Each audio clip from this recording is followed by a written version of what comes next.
despite the pressure of that introduction, allow me to try and take you on a journey that tries to tie together some of the threads of the presentations that we've heard previously.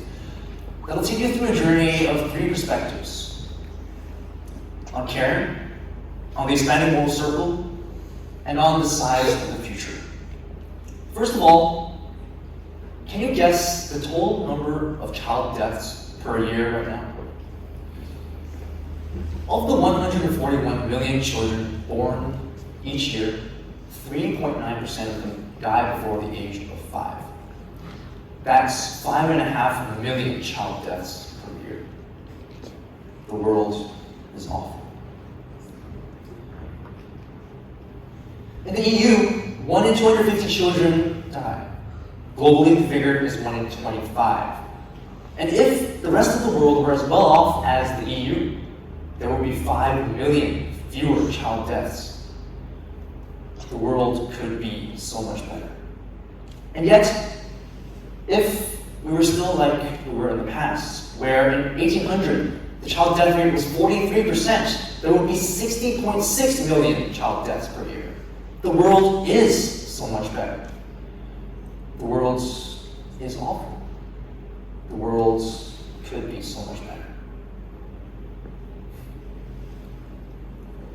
I see a lot of solemn faces in the crowd. A lot of people contemplating the statistics that you've just heard. But what do these statistics really mean to you?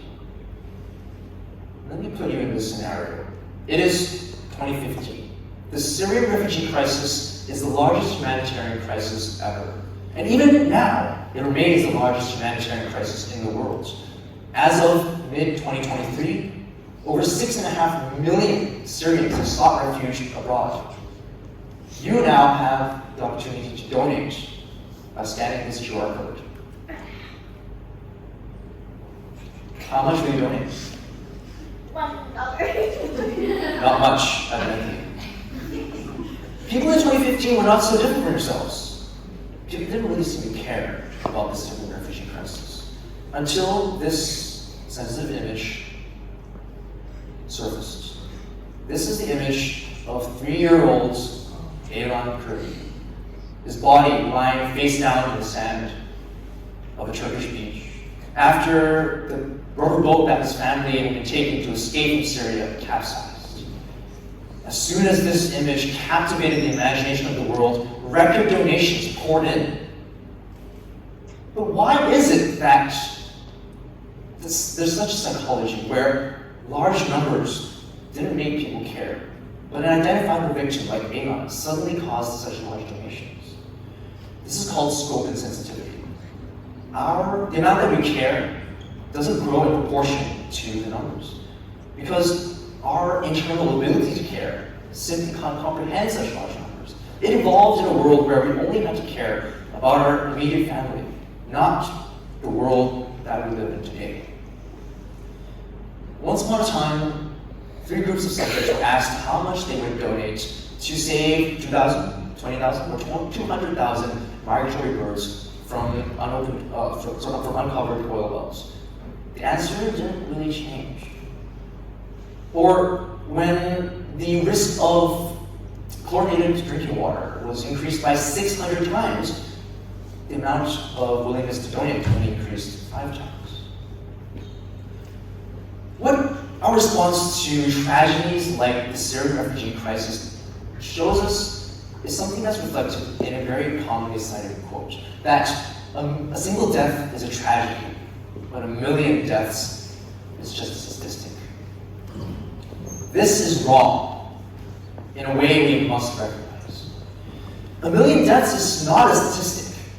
It is 1 million bundles of hopes and dreams extinguished. 1 million more moments of happiness never experienced.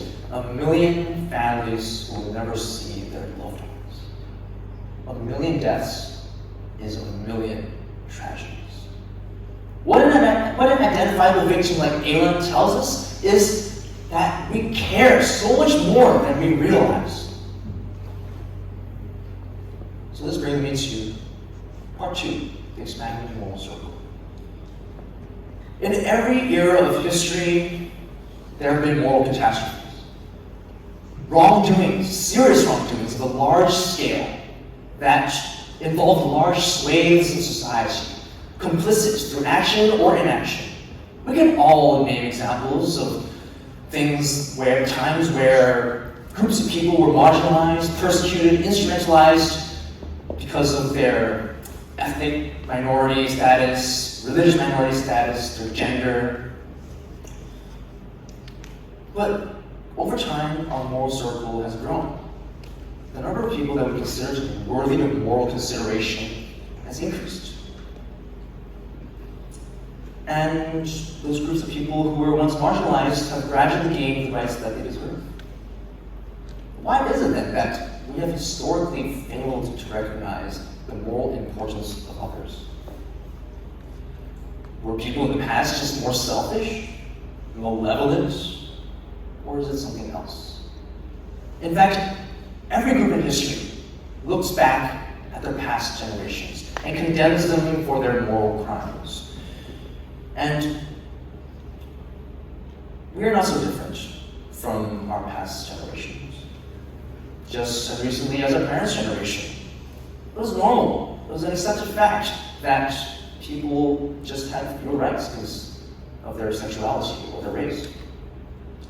This makes it likely that people in the future will look back at us and condemn us for our moral crimes, for the ongoing moral catastrophe of which we are unknowingly culpable.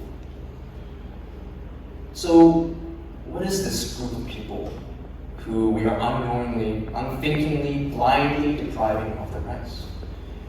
Some philosophers, like Will MacAskill, suggest it is future people, future generations. The people who are yet to be born, who will experience the consequences of our actions and mistakes today, but are at the same time uniquely powerless, voiceless, and helpless to do anything about it. But if we are impartial about the value of people, regardless of where they're from, when they were born, who they are, if we agree that all beings who are able to experience consciousness and pain deserve to have their well-being considered, if we agree that all people deserve moral consideration no matter who they are, regardless of whether we personally know them, especially if they are unable to advocate for their own rights, future generations matter. Future people matter, fundamentally, morally. Part 3 is on the sides of the future.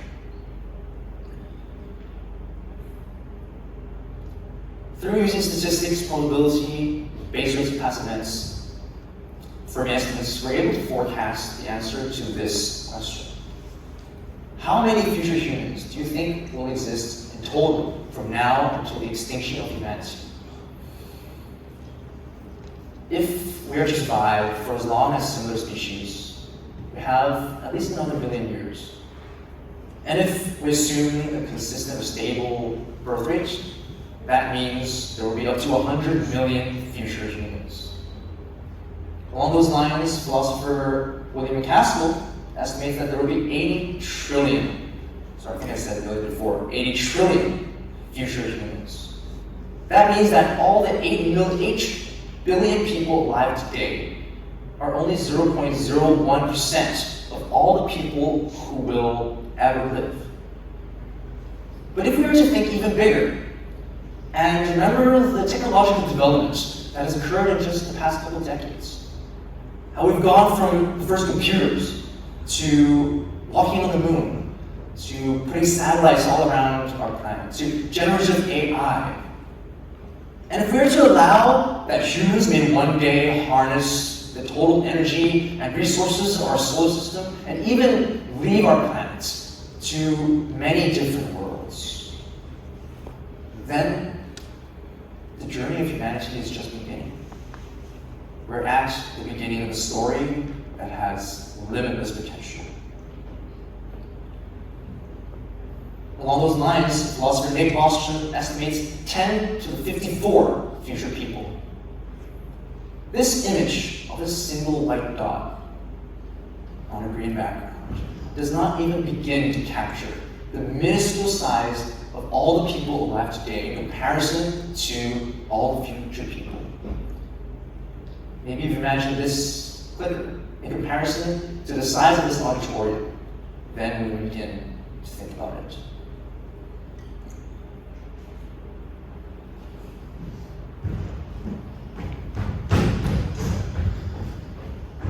Therefore, positively influencing the long-term future should be a moral priority of our time.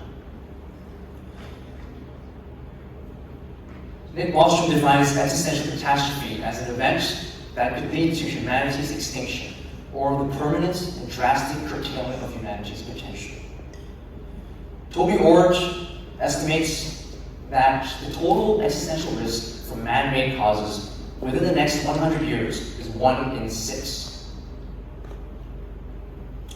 So whether it is existential risks from misaligned artificial intelligence, or engineered pandemics, or nuclear risk, or runaway climate change,